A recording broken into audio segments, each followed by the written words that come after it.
Okay, so nakita natin ano, ayan, nakikita ninyo, sabi nila 2 days, 3 days ago or last week, sabi nila 41% sa mga Pilipino daw ay nag-agree sa impeachment ni VP Sara.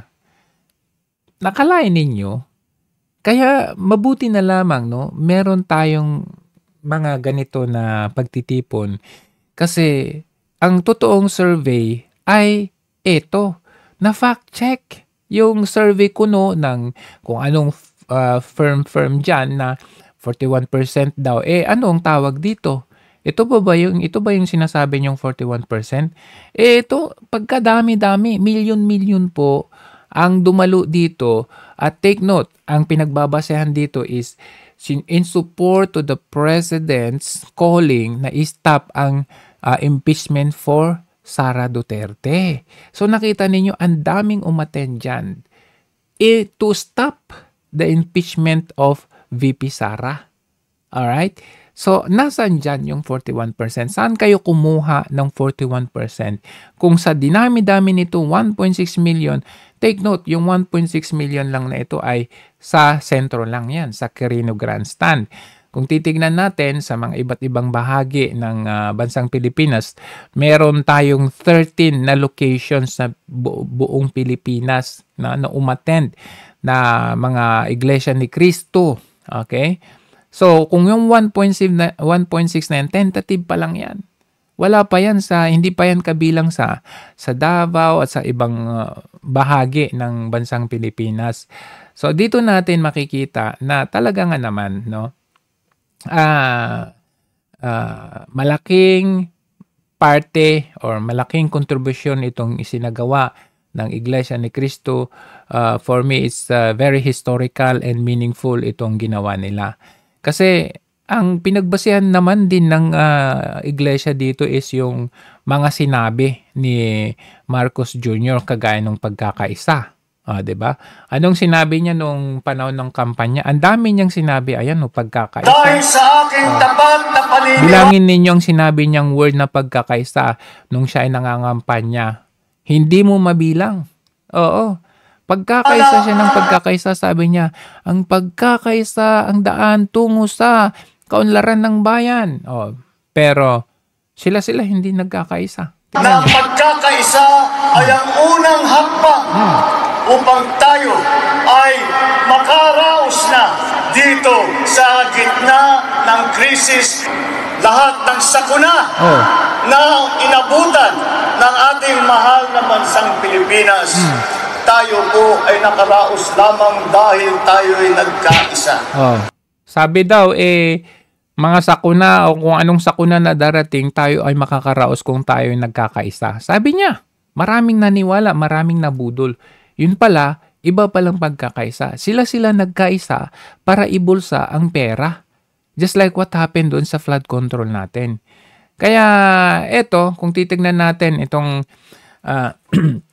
nangyari, I'm sure napanood ninyo yung National Rally for Peace na ito at napakinggan ninyo yung mga speakers natin, particular si Kong Marcoleta at yung isa, yung after ni Kong Marcoleta, hindi ako familiar sa kanya pero napakaganda yung kanilang mga binitawan.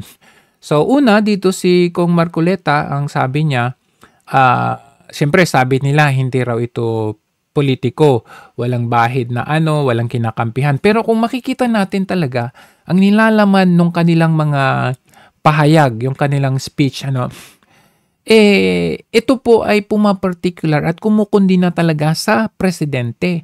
Bakit? Halimbawa yan, tingnan ninyo, Peace for the Philippines, magkaisa para tumatag ang bansa. Serbisyo, wag sariling benepisyo, aming kahilingan, kapayapaan ng bayan. So, dyan pa lang, itong mga placards nila, ito po ay pumapatungkol sa gobyerno ngayon. At sino ang gobyerno ngayon? Ang Marcos government. Kasi kung titignan natin, walang peace sa Pilipinas.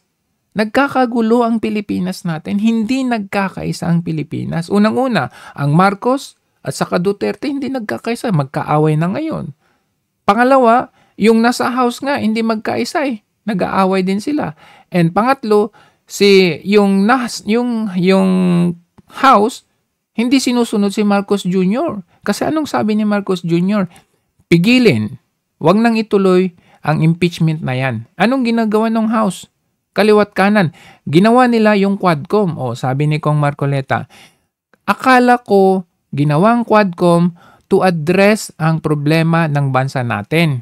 4 na committee, pinaka-powerful na committee, to address ang problema ng bansa natin. Pero anong ginawa? Ang ginawa nila is nakatutok sa iisang personalidad, which is the Duterte. Walang ibang tinukoy yung Quadcom na yan is to ipatawag yung mga Duterte, yung tatay at yung anak, tapos yung mga resource person, yung mga kakampi lang sa kanila, kapag hindi sumagot ng maayos, iko-contempt nila. So basically, yung ni-raise ni Congressman Marcoleta dito is about doon sa puntos, mga puntos na mga katiwalian, mga kapalpakan ng gobyernong Marcos government. And yung sumunod na speaker, like for example, hindi ko kasi kilala yung speaker na sumunod, pero I like the way he delivers the speech, no? Talagang halos maputulan ng ng litid, kumbaga ang boses niya napakataas, but hindi man gumamit ng very politics na term, okay? Pero gumamit siya ng mga very meaningful na words, which yung mga words na yun is patungkol talaga kay Marcos Jr. Like for example, anong ginagawa nila? Contempt. Di ba? Yung paggamit ng verse ng Biblia, ang kwento ng Pariseo na hinusgahan yung babaeng madumi. Sabi ni Jesucristo, ang sino man sa inyo na walang kasalanan, kayo nang mangunang bumato sa kanya. Walang bumato kasi mismo sila may kasalanan. But despite of that, hindi pa rin yan kumbaga anong tawag nito? Hindi pa rin yan tinuruan pa rin ng leksyon ni Jesucristo yung babae. Kumbaga hindi niya sabi niya okay, magbago ka, ganito, maglakad ka hanggang doon. Kumbaga binigyan niyang tsansa na magbago yung babae na yon. Pero hindi niya hinusgahan ng kagaya ng panghusga ng mga Pariseo. So, ano yung example nun sa real life natin? Kagaya ng ginagawa ng Quadcom. Hindi naman sila korte? So, bakit sila ang huhusga kay VP Sara? Bakit sila huhusga kay Tatay Digong? Kung meron lamang COA na umiimbestiga doon sa sinasabi na misuse of confidential fund ni VP Sara, ongoing nga yung investigation. Kumbaga, let that body do their own function. Anong ginagawa ng Quadcom? Anong ginagawa ng House? Abay, sila po ay nag-aalak korte. Kapag hindi nagustuhan, iko-contempt nila. Nakita ninyo anong ginawa nila mismo kay VP Sara at yung kay Attorney Zulaika Lopez. Halos mamatay na yung tao pero wala silang pakialam. Basta they just go with the script, with their agenda. So, yun. Bagamat sabi ng iglesia, hindi siya political, hindi siya walang kinakampihan, pero literally, no? Deep inside of that, ang talagang tinutumbok ng National Rally for Peace na ito ay yung hindi magandang ginagawa ng Marcos administration. As pointed out, isa dyan is yung mahal na pagtaas ng presyo ng bigas. O kaya presyo ng bilihin. O magkano yung kamatis, magkano yung sili, mga ganyan. Yung mga tumataas na bilang ng krimen natin, yung insurgency, yung epekto ng calamity. Kung talagang ibinubuhos nila yung pondo o budget para sa flood control, hindi sana ganyang kalaki ang epekto ng calamity sa taong bayan natin. Marami pa dyan. Yung krimen, tumataas na bilang ng krimen natin. Ganun din. So, sino ang accountable dyan sa mga ipinoint out ng mga speakers natin? Di yung presidente. Alam nga namang sasabihin mo, hindi. Si Sara Duterte ang accountable dyan. Oh, si Sara Duterte ang accountable. Paano maging siya yung accountable? Wala nga siyang wala nga siyang power. Babawasan nga siya ng security details niya, papalitan yung security details niya, babawasan yung budget niya. Wala siyang magawa. Kung anong gagawin sa kanya, wala siyang magawa. In fact, nakita natin na parang powerless si VP Sara nung siya ay nasa nung sinamahan niya si Attorney Lopez sa House of Congress. 'Di ba? Nung na-contempt si Attorney Lopez, parang nawalan siya ng power doon. Sabi niya, sino yung tatakbuhan natin? Vice President pa mismo ang nagsasabi niyan. So, hindi mo pwedeng sasabihin na, hindi, accountable, kasalanan to ng presidente. Hindi po ganun. Kagaya nung panahon ni Tatay Digong, lagi silang, nasaan yung Pangulo? Nasaan yung Pangulo? Tapos dito sa panahon nito, ang hinahanap niya, nasaan yung Vice Presidente? So, basically, ginamitan ng Iglesia ni Cristo ito nung strategy. In-strategize nila ito, no? Maybe because they have seen enough proof, evidences na ang gagawin ng gobyerno na ito kapag lantaran ang gagawin mo, talagang susupilin ka. Gagamitan nila ng power tripping nga eh. Like for example, yung nangyari sa KOJC, nangyari sa Maisog, hindi ko dinadown or inaano yung Maisog kasi tama naman yung ginawa ng Maisog na gusto nating mag-call out na mag-resign na lang si BBM, mag-resign na lang siya o kaya ayusin niya ganito ganyan. Nung panahon ng Maisog at nung panahon ng KOJC, kaya lamang nawala na yung freedom of expression natin, yung freedom natin magsalita sa panahon ng Marcos Jr. neto dahil papunta pa lamang tayo sa event, pinipigilan na tayo. Bago pa mangyari yung event, nagka-cancel na yung event place. So, parang, alam mo yun, may nangyayaring takutan or bayaran, ganon. So, may nangyayaring pakulong, contempt, ginamitan ng police power sa KOJC. So, maybe because of that, nakita ng INC yan or even other religious groups, nakita nila yan. Kaya lamang hindi sila makapagsalita. I mean, hindi natin expected na we have the same voice pala. Yung bino-voice out natin nung panahon ng Maisog, ng KOJC, ganun din pala ang boses nung kapatirang INC. Kaya lamang paano sila magsalita na hindi tayo, yung papunta pa lang, hindi tayo susupilin or gagamitan tayo ng police power, gagamitan tayo ng mga contempt, gagamitan tayo ng suspension. So, I think INC is very brilliant enough to think it over and strategize paano nila gawin itong rally na ito na hindi magagaya sa nangyari sa KOJC or sa Maisog natin. So, gumamit ng termino, ng words na according doon sa words din ng Presidenteng Marcos Jr. So ano yun? Pagkakaisa. Di ba? Pagkakaisa. Ano pa? Yung sinabi ni Marcos Jr. na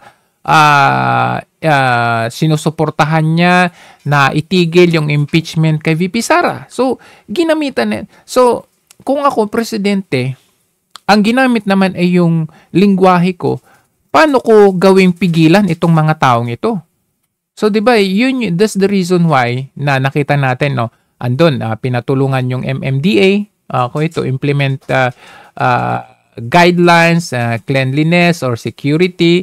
Pinatulungan din yung mga kapulisan, pinadalahan ng 7,000 ata na kapulisan or 5,000, I don't know. 5,000 pala ng kapulisan.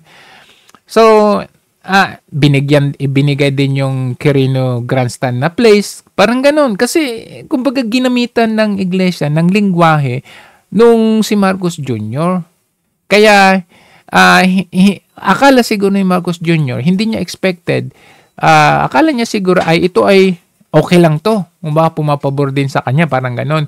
Pero sabi ko nga, if you have watched my vlog prior to this, pag nandun ka na, okay, siyempre, halimbawa, ito yung plano. Tapos pag nandun ka na, hindi naman nila mapipigilan kung ano yung sasabihin dyan eh. Pag sinabing, ito, kayong mga kayong corruption, ganito, ganyan, nandyan ka na eh. Hindi mo na mapipigilan yan. Pero, late na. It's late na para pigilan mo yan dahil ito po ay magme-mainstream na ito eh. May kakalat ito hindi lang sa buong Pilipinas, kundi sa buong mundo. Bakit nag-rally ang INC? And kung titignan nila kung anong konteksto ng rally na ito, makikita nila it's people are fed up, had enough already. That's why nagvo-voice out tayo dahil talagang talamak ang korupsyon, talamak ang krimen, hindi na maganda ang antas ng pamumuhay ng bawat Pilipino. Kaya nagvo-voice out sila. Sa dinami-dami ng mga nag-attend, talagang makakarating yan sa ibang bansa. So it's too late na para mapigilan.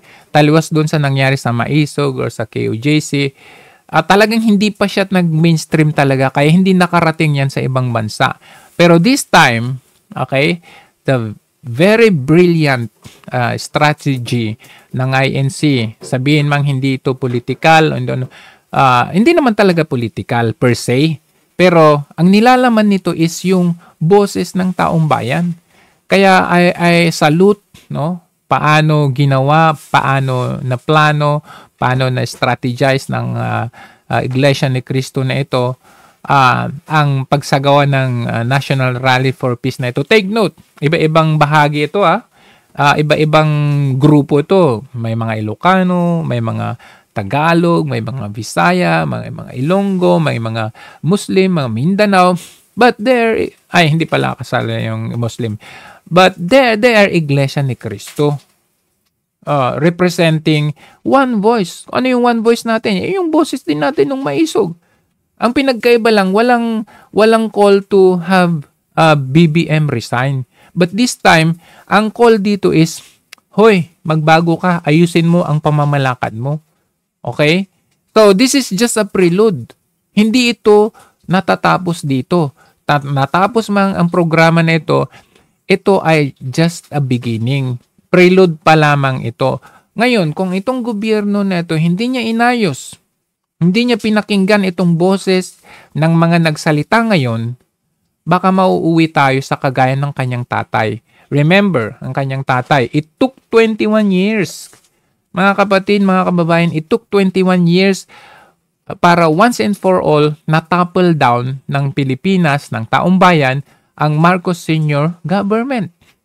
So, kasi hindi nakinig eh. Si Marcos Sr. Talagang na-overuse ang kanyang power, na-abuse ang power for how many years? For almost 3 decades. Okay, hawak ang Pilipinas, may abuse, maraming abuso, ganun.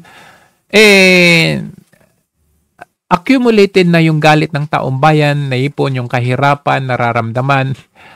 So finally, after 21 years, ayan, nagalit na yung taong bayan, nagmarcha na sila dyan. So, ganun din ang pwedeng posibilidad na mangyari dito. Hindi man nag-call out na mag-resign ang presidente ngayon, pero ang call out na ito is to change.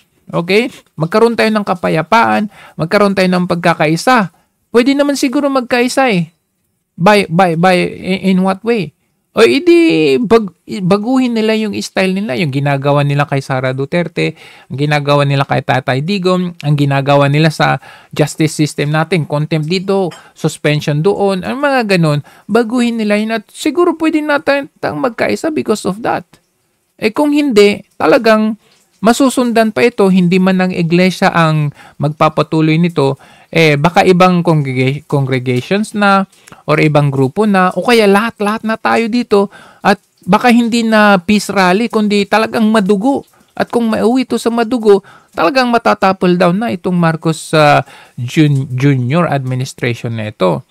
So, ito, I commend, I salute, I really appreciate itong ginawa ng INC na ito dahil yung mga sinabi nila or yung pagtitipon na ito yun yung boses din natin eh. Boses ng lahat ito. Taliwas doon sa survey na marami daw sa ganito, ganyan-ganyan. Marami daw ang parang kontento na sa antas ng kanilang pamumuhay. Hindi po katotohanan yun. Halos 17 million Filipinos or families, 17 million families ay naghihirap. Aminado naghihirap sila sa panahon ngayon.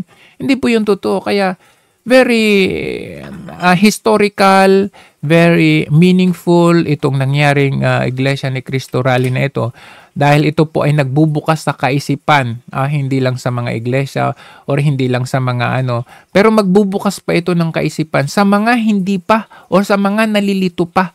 Dahil I believe itong ginawa nila nito sa dinami-dami nang nag-attend, sa dinami-dami nang nag-participate dito, it would really go mainstream. Hanggang sa kasulok-sulukan ng bansang Pilipinas, marirealize nila, ay oo nga bakit ang bali-balita lagi sa media maraming happy sa pamumuhay nila. So kahit ikaw, kahit hindi ka happy, kahit naghihirap ka na, isipin mo, bakit yung ulat okay daw ang pamumuhay. So may tatak sa utak mo na, okay naman pala. O di okay din. Okay din. Parang ganun. So minamind condition lang tayo. Pero ang katotohanan, eto po tayo bino-voice out natin ang totoong pangyayari sa bansang Pilipinas. Sama-sama po tayo dito. Huwag tayong titigil. Ito lang ay umpisa pa lamang ito. Yun lamang ho at hanggang sa muli, tuloy-tuloy ang suporta. Huwag po tayong titigil. Mga kababayan, suporta lang. God bless you all.